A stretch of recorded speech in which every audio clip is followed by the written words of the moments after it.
అసలు తుఫాన్ ఎలా వస్తుందో తెలుసా? సముద్రం మొదట ప్రశాంతంగా ఉంటుంది, అలలు మెల్లగా తాకుతూ ఉంటాయి. కానీ సూర్యుడు బాగా వేడెక్కితే సముద్రపు నీరు కూడా వేడిగా మారుతుంది. ఆ వేడి నీటి మీద ఉన్న గాలి కూడా వేడి అవుతుంది, పైకి ఎగురుతుంది. గాలి పైకి ఎగినప్పుడు కింద ఖాళీ అవుతుంది.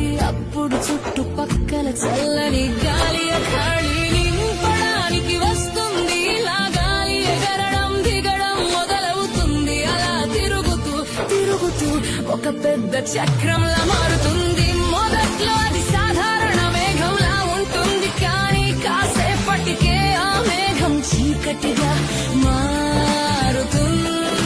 మేఘాల మధ్య మెరుపులు మెరుస్తాయి, గాలి గర్జిస్తుంది. సముద్రం మీద గాలి వేగం 60-80-100 కిలో